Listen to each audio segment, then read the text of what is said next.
함께 나눌 말씀의 제목은 너도 이와 같이라는 제목입니다. 함께 이 제목을 가지고 은혜를 나누기 원합니다. 오늘 저희가 읽은 본문에 저희가 잘 알고 있는 비유가 등장합니다. 그렇죠? 선한 사마리아인의 비유, 예수님께서 직접 가르쳐 주신 비유입니다. 이 비유의 시작은 어떤 율법 교사의 질문에서부터 시작을 하게 됩니다. 25절을 잠깐 보시면 질문을 한 사람은 보통 사람이 아니다라는 것을 알 수가 있어요. 율법 교사입니다. 그가 앉아서 말씀을 듣다가 일어나서 질문을 하게 됩니다. 어떤 질문을 하나요? 25절을 보시면 내가 무엇을 하여야 무엇을 얻는데요? 영생을 얻으리이까. 내가 뭘 하면 영생을 얻을 수 있습니까? 라고 질문을 합니다. 여러분, 이 질문을 그냥 흘릴 수 없는 매우 중요한 질문이고요. 이 율법교사는 자신의 인생을 놓고 던지는 질문처럼 예수님께 하게 됩니다. 그런데 그 질문의 의도가 굉장히 불순한 의도였다는 것을 우리는 알게 됩니다. 뭐라고 써있나요? 예수를 시험하여 이르되. 25절을 보시면 예수를 시험하였다라고 얘기를 하고 있어요. 오랜 세월 말씀을 읽고 공부한 사람입니다. 그래서 예수님을 시험하는 질문을 하게 된 것이죠. 영생을 얻는다는 말은 무슨 뜻일까요, 여러분? 그렇다면 구원을 얻는 거죠. 저 혼자 대답하고 있네. 구원을 얻는 겁니다. 저희가 어디에 들어가죠? 저 천국 본향으로 돌아가는 것이죠. 그렇죠? 잘 알고 계시죠? 예. 아무도 모르는 것처럼 저를 바라보고 계시는데 그렇습니다. 천국에 들어가는 거예요. 여러분, 누군가 이 질문을 여러분들에게 하신다면 대답을 이렇게 하실 수 있으시죠? 네, 감사합니다. 자, 그렇다면 성경에서는 이 질문에 대해서 어떻게 답을 할까요? 사도행전 16장 31절을 보면 이렇게 쓰였습니다. 이르되 주 예수를 믿으라 그리하면 너와 내 집이 구원을 받으리라 라고 되어 있어요. 그리고 요한복음 3장 16절을 보면 하나님이 세상을 이처럼 사랑하사 독생자를 주셨으니 이는 그를 믿는 자마다 멸망하지 않고 영생을 얻게 하려 하심이라 라고 되어 있어요. 무엇을 말하는 거예요? 예수를 믿으면, 예수님을 만나면 우리가 영생을 얻게 된다라는 것이죠. 영생을 우리에게 받게 되는 능력이, 기회가 주어지게 된다는 겁니다. 그래서 예수님은 다시 재질문을 하게 됩니다. 어떻게 질문하냐? 26절을 보시면 예수께서 이르시되 율법에 무엇이라 기록되었으며 내가 어떻게 읽느냐라고 되어 있어요. 스스로 생각할 수 있게끔 다시 질문을 하시죠. 당시의 성경인 구약 성경을 보고 대답할 수 있도록 말씀을 하셨다라는 겁니다. 왜 그렇습니까? 예수님은 우리의 신앙생활의 최고의 규범이 성경에 있다는 걸 확증하시기 위해 그 성경의 근거에서 말해보라라고 얘기하는 거예요. 너의 생각, 세상의 사상은 중요하지 않다. 오직 주께서 말씀하신 그 말씀의 근거에서 우리가 어떠한 삶을 살아야 될지, 내게 주어진 이 영생은 무엇인지 대답할 수 있어야 된다라는 것이죠. 그래서 보면 예전의 잘못이 요즘은 아닌데 잘못 아닌 것이 요즘은 잘못이라고 말을 할 때가 있어요. 예전에 잘못된 것인데 요즘은 아니라고 해요. 뭐가 있을까요? 동성연애가 그러하죠. 잘못된 것인데 지금은 그것을 잘못되지 않은 것이라고 말하는 시대를 우리는 살아가고 있어요. 그래서 우리 시대 가운데 신앙생활의 표준은 하나님의 말씀의 이 진리에 기초를 두고 살아가야만 하는 시대를 우리는 살아가고 있다라는 것이죠. 예수님의 기준은 명확하셨어요. 성경에서 이 질문에 대해서 뭐라고 말을 하고 있는가라고 얘기를 하고 있죠. 그때 그가 어떻게 대답을 했을까요? 우리 성경을 잠깐 보실까요? 27절, 28절을 같이 읽도록 하겠습니다. 같이 읽겠습니다. 시작. 대답하여 이르되 내 마음을 다하며 목숨을 다하며 힘을 다하며 뜻을 다하여 주 너의 하나님을 사랑하고 또한 내 이웃을 내 자신과 같이 사랑하라 하였나이다. 예수께서 이르시되 내 대답이 옳도다. 이를 행하라. 그러면 살리라 하시니. 자, 율법 전문가답게 신명기 6장 5절, 레위기 19장 18절에 기록된 말씀을 근거해서 멋있게 대답을 합니다. 그때 예수님께서 그 다음 뭐라고 말씀하시죠? 내 대답이 옳도다. 이를 행하라. 그리하면 산다라고 말씀하시죠. 마음과 뜻과 목숨을 다해 힘을 다해 하나님을 사랑하고 이웃을 사랑하는 것 당연한 것인데 그것을 행하는 것이 가장 중요한 것이다라고 말씀을 하시는 것이죠. 여러분 신약 성경에서도 이와 비슷한 말씀을 우리가 보게 되는데 요한일서 4장 11절에 사랑하는 자들아 하나님이 이같이 우리를 사랑하셨은즉 우리도 서로 사랑하는 것이 마땅하도다라고 말씀하세요. 우리가 서로를 사랑하는 것, 하나님 사랑하듯 옆에 계신 분을 내 이웃을 사랑하는 것이 마땅하고 당연한 것이다라는 것이죠. 이렇게 사는 것이 맞다라는 거예요. 그럼 반대로 그렇게 살지 않으면 당연한 것이 아니라 이상하게 된다라는 거예요. 사랑하는 성도 여러분, 이렇게 살아가고 계십니까? 하나님을 사랑하든 내 이웃을 사랑하면서 당연하게 살아가고 계십니까? 아니면 조금은 다르게 살아가고 계십니까? 혹시 믿음은 있는데 사랑으로서 역사하는 행함이 없다면 우리의 모습이 어떠할까요? 야고보서 2장 14절에 이렇게 적혀 있습니다. 내 형제들아 만일 사람이 믿음이 있노라 하고 행함이 없으면 무슨 유익이 있으리요? 그 믿음이 능히 자기를 구원하겠느냐라는 것이죠. 성경에서 말하는 믿음은 한 번도 삶과 분리된 것이 없었다라는 거예요. 믿는다, 그 다음에 행함이 없다면 그 믿음은 유익하지 않다라고 야고보서에서 이야기를 하고 있죠. 엄마 아빠가 예수님을 믿으면 가정이 달라지고 아이가 달라지는 거예요. 행동이 달라지는 거예요. 삶이 달라지는 거예요. 이건 굉장히 정상적인 것이죠. 이상한 게 아니라 당연한 거예요. 그 당연한 삶을 예수님께서 우리에게 말씀하신 것처럼 우리가 살아가고 있는지, 그리고 이같이 너도 행하고 있는지에 대해서 예수님께서 그 율법 교사에게 그렇게 행하라라고 말씀하시는 것이죠. 자, 이렇게 말씀하시고 율법 교사가 네 알겠습니다 하고 순종하고 돌아가면 좋을 텐데, 이때 율법 교사가 다시 자기를 옳게 보이려고 29절에서 질문을 다시 한번 합니다. 29절 다시 한번 보실까요? 29절을 보시면 그 사람이 자기를 옳게 보이려고 예수께 여짜오되 그러면 내 이웃은 누구이니까? 라는 것이죠. 내 이웃이 누굽니까? 라고 질문을 하고 있는 거예요. 자신을 옳게 보이려고 왜 이 질문을 했을까요? 이 질문을 한 이유는 간단해요. 이 율법고사는 율법 때문에 이 질문을 한 거예요. 율법 안에서 이웃은 세상의 모든 사람들, 내 옆자리에 있는 사람, 내 옆집에 사는 사람, 외국인, 이런 사람이 아니라 율법 안에서만 규정된 사람, 할라카라고 적혀 있는 것이라고 되어 있는데 이스라엘 사람만 사랑하는 것, 그것이 이 율법 교사가 말하고 있는 내 이웃의 사랑인 거예요. 무엇을 말하는 거예요? 외국 사람, 이방인, 사마리아인, 대한민국 사람은 자신의 이웃이 아니다라고 생각하는 것이죠. 하나님을 섬기는 이스라엘 사람들만 내 이웃이라고 생각을 하였다라는 거예요. 이 질문 때문에, 이 상황 때문에 예수님이 선한 사마리아인의 비유를 말씀하셨음을 보게 됩니다. 자, 그렇다면 우리 다시 한 번 더 그 사마리아인 비유를 다시 읽어보도록, 함께 같이 본문 10장 30절에서 32절까지의 말씀을 같이 한번 읽어보도록 하겠습니다. 같이 읽겠습니다. 시작. 예수께서 대답하여 이르시되 어떤 사람이 예루살렘에서 여리고로 내려가다가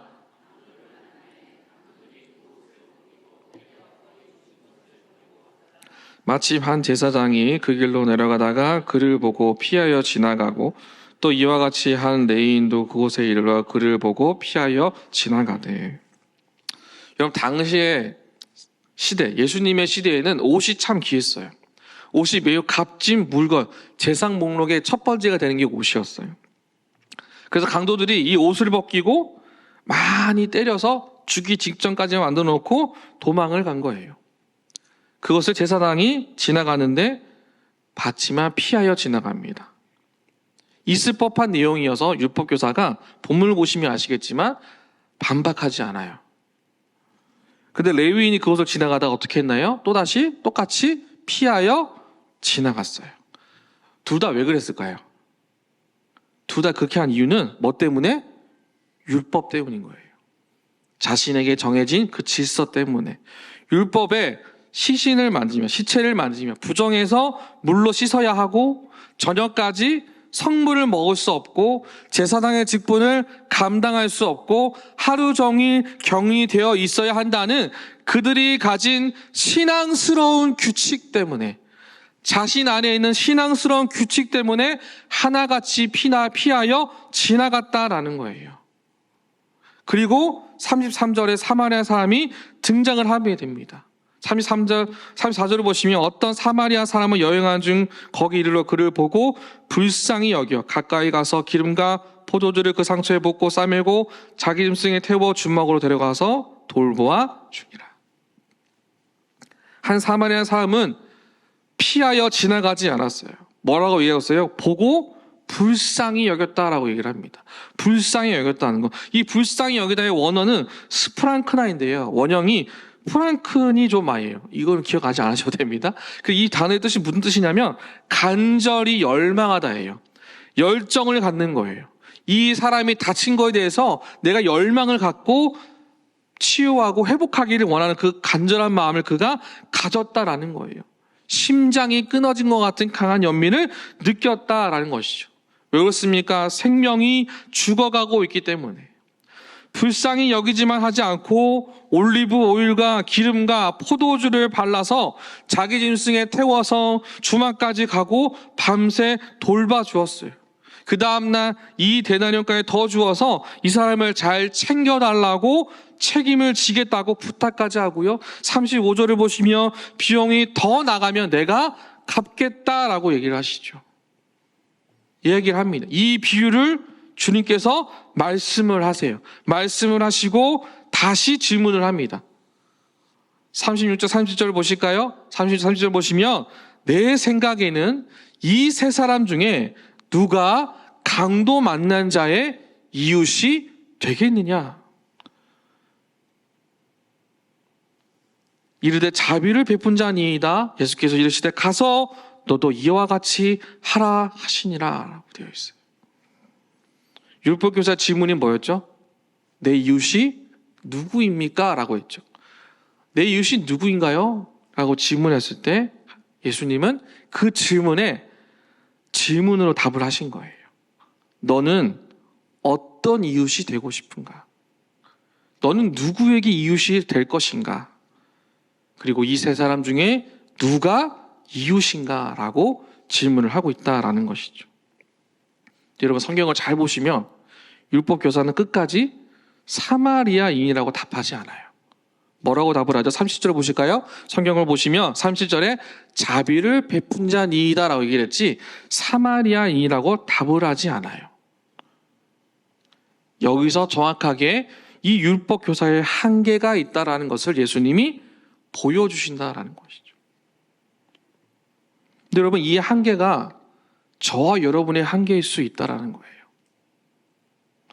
이웃을 골라서 사랑하는 것이 아니다라는 것을 예수님이 우리에게 말씀하신다라는 것이죠. 저와 여러분에게 이웃은 누구입니까? 교회 안에 있는 분들만 이웃인가요? 그러면 교회 밖에 계신 분들은 우리의 이웃이 아닌가요? 어떻게 생각하십니까? 우리의 이웃을 내가 정할 수 있을까요? 나의 형편과 나의 상황과 나의 가치관과 나의 스타일에 맞게끔 내가 생각해서 골라서 사랑하는 것, 그것이 이웃을 사랑하는 걸까요? 여러분 하나님의 뜻은 거기에 있지 않다라는 거예요. 더 나아가서 우리에게는 이웃을 고를 자격이 없다라는 것을 주님은 이 비유를 통하여 우리에게 말씀하시고 가르쳐주고 계신다라는 것이죠. 사랑하는 마음을 취사 선택하지 않는다라는 것이죠. 당을 짓는 것을 행하지 않는다라는 것이죠. 내가 좋아하는 사람들과 함께 어울리기만 하면 나는 잘 살고 있는 것이고 나와 상관이 없는 사람, 교회 안에 있을지라도 나와 맞지 않으면 내가 저 사람을 몰라도 관심을 주지 않아도 나는 괜찮다. 여러분 그것이 이 사마리안 비유에 말씀하시는 이웃사랑의 진정한 의미가 아니다라는 것이죠. 사랑하는 성도 여러분, 다시 묻겠습니다. 여러분의 이웃은 누구입니까? 저와 여러분에게 이웃은 어떠한 사람이 되어야 합니까? 한번 우리가 고민해 봤으면 좋겠습니다. 주님께서 우리에게 말씀하시는 것은 결국 우리가 하나님의 복음 안에 있다면 그 복음이 내게 정해진 규칙을 제한하고 얽매어서 여기까지라고 말하는 것이 아니라 그 여기까지를 뛰어넘어서 사랑할 수 있는 마음, 나의 가치관을 뛰어넘을 수 있는, 내가 정한 기준을 뛰어넘어서 내 이웃을 사랑하는 것, 그것이 우리 가운데 필요한 지혜인 줄로 믿습니다. 그런데 여러분, 이것이 쉬울까요? 어려울까요? 어려워요. 긴 시간 동안 내 안에 정해진 이 기준을 탈피하기가 쉽지 않아요. 그래서 하나님의 말씀이 필요하고 우리가 기도해야 할 이유가 여기에 있는 것이죠. 마음을 다해 하나님을 사랑하는 것만이 아니라 하나님만 사랑하는 것이 아니라 그것을 뛰어넘어서 나의 도움이 필요한 모든 사람들에게 그 하나님의 사랑을 전하고 나타낼 수 있는 것, 선한 사마리안처럼 사랑해 줄 수 있는 것, 이것이 진정한 하나님의 말씀에 순종하고 영생을 얻는 자의 삶이 되는 줄로 믿습니다. 그렇다면 우리의 삶 가운데 하나님이 주실 만한 하나님 사랑과 이웃 사랑을 나타내기를 사모하는 그 마음을 우리가 가져야 하지 않을까요? 하나님은 우리 가운데 37절에서 말씀하십니다. 예수께서 이르시되 가서 너도 이와 같이 하라. 너도 이와 같이 하라 말씀하시는 것이죠. 사랑하는 성도 여러분, 우리도 예수께서 말씀하신 것처럼 이와 같이 섬기는 은혜가 우리 삶 가운데 가득하시기를 주님의 이름으로 축복합니다. 그리스도의 사랑을 드러내고 실천하는 은혜가 우리 삶 가운데 한순간 한순간마다 나타나시기를 간절히 소망합니다. 성경을 많이 아는 것은 그렇게 중요하지 않아요. 내가 많이 안다고 해서 그 많이 아는 것을 나의 신앙을 보장해 주지 않아요. 무엇이 필요할까요? 내가 아는 만큼 이와 같이 행하는 것, 그것이 중요하다라는 것이죠. 율법 교사처럼 많은 지식을 갖고 있다 할지라도 그 말씀을 살아내지 못한다면, 그 말씀대로 내가 행하지 못한다면 과연 내게 주어진 그 수많은 말씀들, 수많은 지혜들이 무슨 소용이 있을까요? 그리고 우리 안에는 보이지 않지만 참 많은 차별과 편견들이 우리의 사회 가운데, 우리 사는 일상생활에 많이 잠식되어져 있어요. 우리나라만큼 지역차별 심한 데가 없을 겁니다. 우리나라만큼 남녀차별을 고민하고 생각하는 나라도 없을 거예요. 사회적 차별은 말할 것 없고요. 학연, 지연 이런 것들로 사람을 구분하는 그러한 시대를 우리는 살아가고 있어요. 우리는 그 시대 속에서 선한 사마리아의 이야기를 들으면서 내가 어떠한 사람이 되어야 할지, 내가 어떠한 이웃이 되어야 할지를 깊이 들여다보시고 내 안에 있는 보이지 않는 유리벽이 있다면 그것을 깨고 이기게 하시는 하나님의 방법이 오늘 본문에 기록되어 있음을 우리는 보게 됩니다. 하나님은 사람 가리면서 만나지 말라고 말씀하시는 거예요. 사람 가려가면서 선택하라고 우리에게 말씀하시지 않았다라는 것이죠. 우리가 선한 예배자로 살아간다는 것, 부담스러운 일이고 어렵습니다. 바르게 산다는 건 쉽지 않습니다. 내 마음대로 사는 건 아니기 때문에 어려워요. 그러나 우리가 예수를 믿었다는 그 사실, 우리가 예수님의 뜻대로 살겠다는 그 사실, 이거 하나만으로 우리는 이 땅에서 살아가는 삶의 모습을 바꿀 수 있는 힘과 능력이 오늘 이 아침에도 앞으로의 삶 가운데도 주어질 줄로 믿습니다. 여러분, 우리가 믿음이 있다로 끝나지 않고 믿는다는 동사로 바뀌어져 살아가면 그것으로 인해 우리의 삶이 더 아름답고 온전하게 바뀌어질 수 있다는 거예요. 마태복음 5장 16절에 이렇게 적혀 있습니다. 이같이 너희 빛이 사람 앞에 비치게 하여 그들로 너희 착한 행실을 보고 하늘에 계신 너희 아버지께 영광을 돌리게 하라. 우리 속에 있는 복음의 빛이 비춰질 수 있도록 내가 끄집어낼 수 있어야 하는 것이죠. 그때 우리는 그 착한 행실을 보시고 하나님께 영광을 돌리는 자격의 삶을 살아가게 된다라는 것입니다. 우리 속에 있는 복음의 빛, 생명의 빛, 우리의 말과 행실을 많은 사람들에게 드러낼 수 있도록 선한 일을 행하신 하나님, 그 하나님을 기대하며 실천하며 주께로 걸어가는 저와 여러분 모두가 되시기를 주님의 이름으로 축복합니다. 말씀을 맺겠습니다. 갈라디아서 5장 6절에 보시면 이런 말씀이 있습니다. 그리스도 예수 안에서는 할례나 무할례나 효력이 없으되 사랑으로서 역사하는 믿음뿐이니라 라고 되어 있어요. 여러분 저희 잘 보시면 우리가 기억해야 할 것은 뭐냐면 사랑으로서 역사하는 믿음뿐이니라. 이 말씀을 잘 기억하셨으면 좋겠어요. 이 믿음이 중요하거든요. 여기서의 역사는 뭐예요? 행함을 말합니다. 성경에서 말하는 믿는다의 표현은 결국 사랑으로서 역사하는 믿음이다라는 것이죠. 역사하는 믿음, 행하는 믿음, 역사하는 힘이 있다라는 그 믿음, 그 믿음의 대표적 사례가 무엇일까요? 예수 그리스도의 십자가라는 것이죠. 교회의 믿음의 핵심은 이 십자가입니다. 그리고 십자가를 믿는 것이죠. 저와 여러분이 이곳에 있는 이유, 그리스도의 십자가를 바라봄으로써 하나님이 우리를 사랑하셔서 우리의 죄 때문에 심판을 받아야 할 것을 예수님의 십자가의 사건을 역사하는 믿음을 통하여 받은 것을 기억하시면서 우리의 삶의 현장에서 내 이웃을 내 몸과 같이 사랑하는 마음, 그것을 역사하는 믿음으로 살아내시기를 주님의 이름으로 축복합니다. 우리가 예수를 믿는다는 이 사실을 기억하시면서 성경에서 말하는 그 구원의 방법을 기억하시면서 오늘도 믿음 안에서 승리하는 저와 여러분 모두가 되시길 주님의 이름으로 축복합니다.